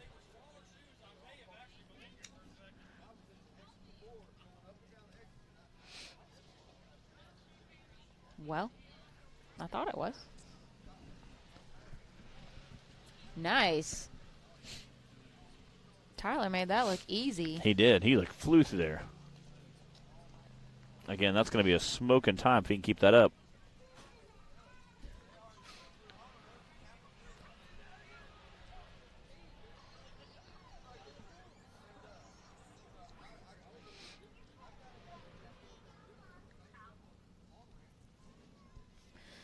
So far, the time to beat for Course 2 in the RCV Axle Unlimited class is a 142 from Casey Howell. And then we've got DC Thompson with a 193 and Cody Kaysen with a 212.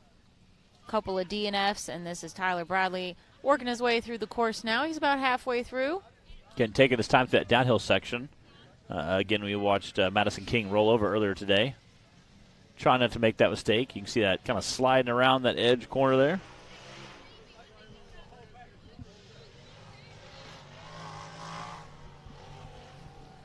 There you go, Tyler. Doing great, man. Don't listen to what they're saying. Uh-oh. He tried a little bit of a different line, it looks like, on Tireball Hill. Again, that is a rough section. We watched our VIN class, absolutely just kind of destroy that hill as they were trying to just thrash through it. And it definitely caused a lot of problems for our VIN class guys.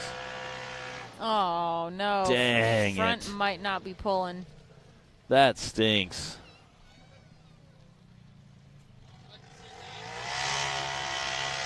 No, yeah. Oh, I think he's up. He's still blasting. That is through awesome. Again, still making it up. Tyler Bradley absolutely sending it up that Tireball hill over there. Trying to keep that success rolling.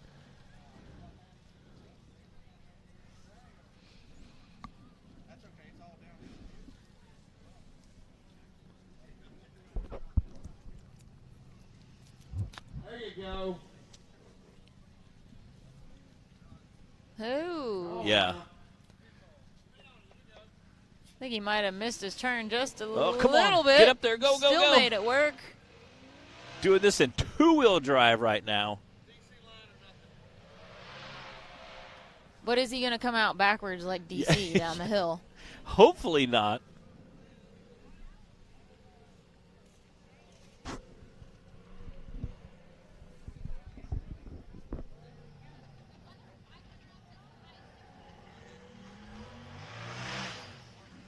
And he made it. Get her done. All right, Tyler Bradley. 211.421. Nathan King is on the line now. Nathan did have the fastest by far time on course 1. He had a 1:18, and then a second place time from Clay Kaysen was a 1:34.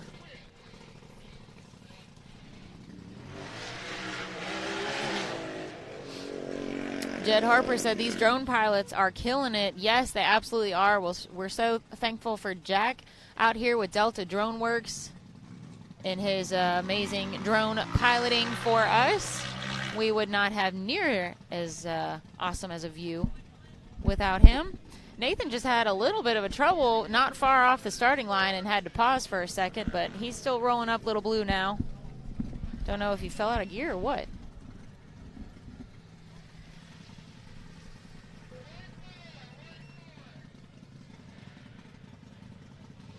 All right, that's Nathan King out there making the fast pass. Again, Nathan King just smoking that first rock section there.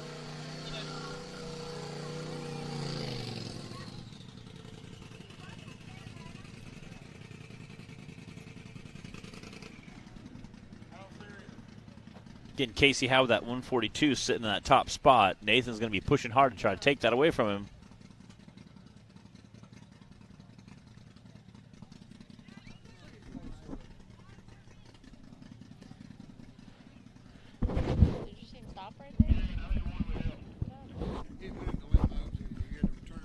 That went into limp mode.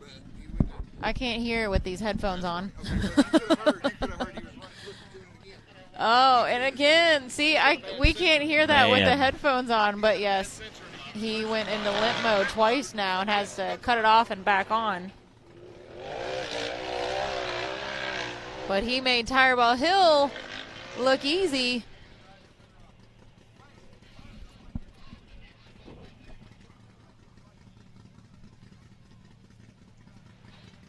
Again, Nathan's dad's down here kind of just pacing as he watches his son just, attack this course.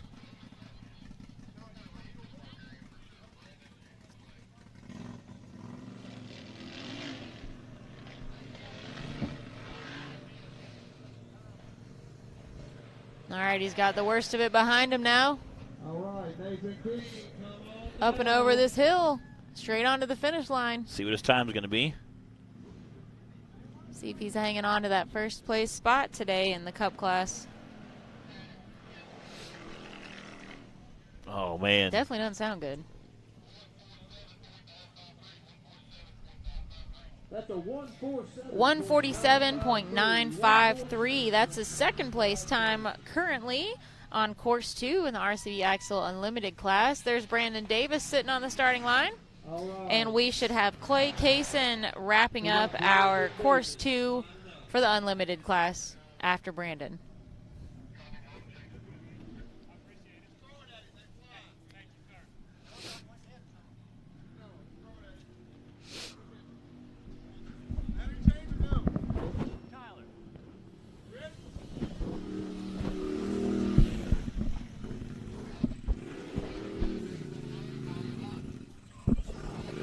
All right, I hear clock is hot. Again, this is Clay Kaysen coming off the line. And clock. Brandon Davis. I'm sorry, Brandon Davis. And he is flying through there. We got Tyler Bradley in the booth with us. Did you know you finished the top of that hill with second to two-wheel drive? Okay. I was like, you backed up and just sent it and made it. We were cheering you on. So, again, how's the rock section comparing for you today? It's tough. Yeah? It's definitely tough on parts and everything, axles, wheels. broke a little bit of it all. Really? We named it Tire Ball Hill. Yep.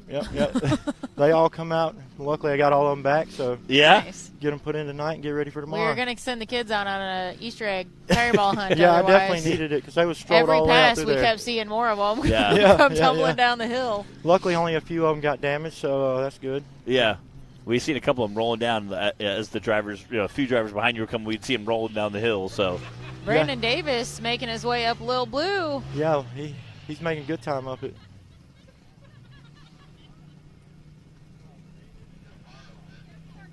man, yeah. Again, the chassis looking good this year?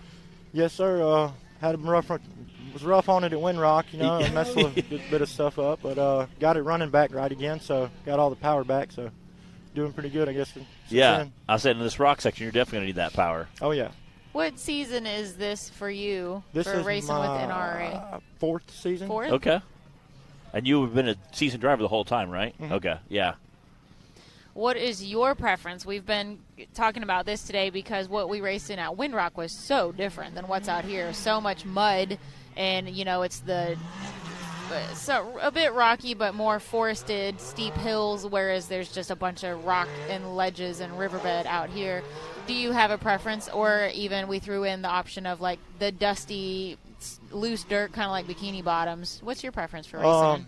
Definitely the mud or the dust, because rock is terrible on our machines. Yeah. And so if we race on Fridays and Saturdays, it's like an all-nighter Friday night to get it back right, to go Saturday morning again. So plus it was an all-nighter just to drive up here last night. I think I got here at like 4:30 and went to bed till 7. Ooh. Where are you out of?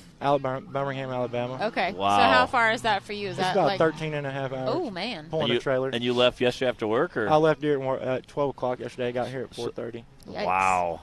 That is some dedication right there, guys. We talk about the commitment that's necessary. If you're chasing points in the series, obviously you can just, come to a race or two, or if that's what fits your schedule, and we are happy to have those drivers as well. But if you're chasing points and you're trying to make it to all or most of the races, man, the commitment for the travel alone, not to mention the time you spend in the shop putting things back together, making adjustments, all of that, and then on the road, and it's definitely a time-consuming but worth it. Oh, yeah, it's definitely hobby, worth I it. would say.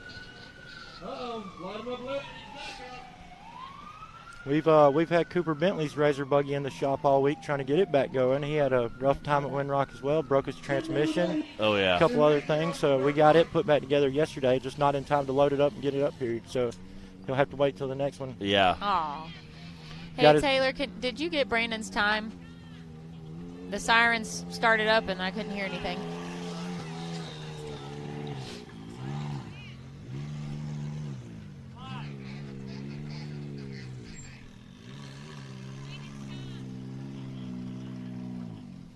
Somebody get hurt or something? 1 second. We got to let the first responders clear up. And then we'll 177.082 for Brandon Davis. Not a bad time enough for third place. So that's Clay Kaysen on the line, and he's going to wrap up course 2 for the RCV Axle Unlimited class. We have a cold course right now. Like we mentioned before, there's only so many trails to get in and out easily of where we are down here in the riverbed racing. So we're going to let those vehicles get out of here and make their way through the course, and then we'll be hot again. We'll let Clay do his thing. He had a second place time on course 1. So, Matt, what's your plan for tomorrow, buddy? That's a really good question. Matt, do you have a plan for tomorrow? So, since you race Bounty, I figured I would just let you guys run for us. I'll just do what you do and try to go a little faster, I'm just glad we get to stay away from what we had to do last time. That was crazy. That was sketchy. And I say all the time, again, this is Clay. All right, Clay Kaysen's out on the course. Clay coming in with his new chassis. That 401K. Love his wrap. His color scheme looks really great. Got that wheel back on? Yeah, got the wheel back on, yeah. I always... Well, rather replaced, I would say. I don't think there was any going back on from what happened to the last one. Again, this is Clay Kaysen racing here. So, again, Clay, much like Tyler Bradley, a lot of guys out there, a lot of our UTV drivers also race the Bounty Series. I have a lot of respect for the guys who do the Bounty Series because you do a course that's so extreme that, bouncers can't make it up. Nice. He just made that. Nice and smooth. Yeah. So some of the side-by-side guys kind of just ripped through it. So mad respect goes out to all the UTV bounty guys. It's amazing the difference that like wheelbase and tire size can be either pro or con. Yeah. And it can surprise you sometimes what each class is able to do that the others can't, that you don't expect. Like we've seen, like right where Clay Kaysen just came up and flew through that section, we've seen some some four-seaters climb up like no problem today. So we'll see. Again, we'll see what Clay's time is going to be. He made quick work of that, but we've seen some four-seaters just very quickly climb through there. So the edge of the river there. I see Cody down there cheering him on. All right, Tireball Hill. He made it. He made it. Yeah. Yeah, he's got a good run going. Yeah, great. He was flying through there. Our drone got grabbed by some branches, I think. So that's what happened there.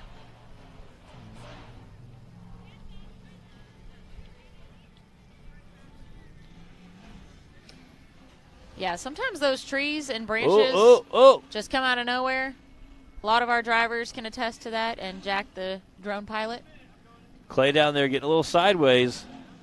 Come on, Clay. Tried to save that run. There he goes. That rear end dropped down. I think now he's okay. Tyler, you got a little bit same situation sideways there, which there's not really a better way to do it. Oh, no. Oh, he took man. it out. Jay Stort's up here. Yeah. Just there's there's no room for error right there. No, it's either you're making it or you're not. Yeah.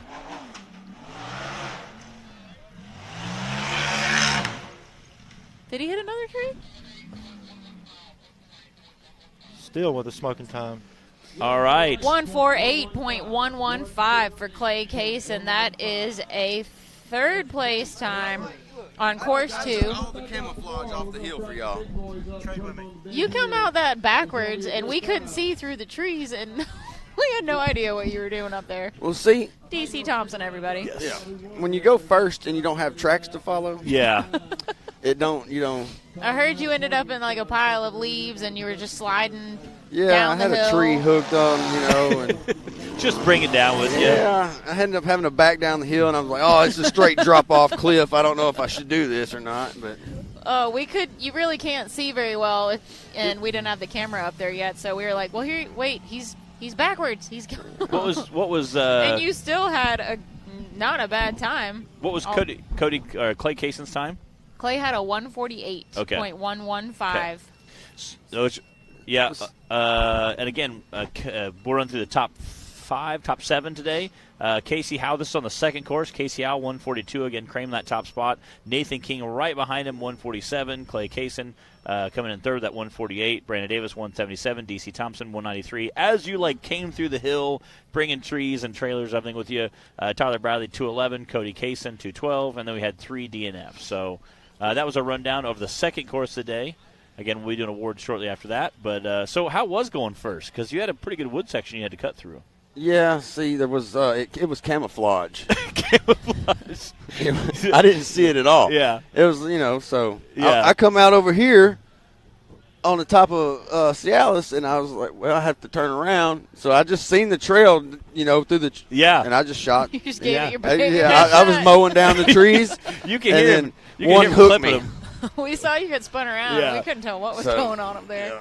Yeah. If I figure out my directions, these guys couldn't stand a chance, And I say, put a little compass on the dashboard. Yeah, right. And the chassis you're running currently you built last year, I did very well. We were consistently on the podium last year with it. Is that kind of your plan this year as well?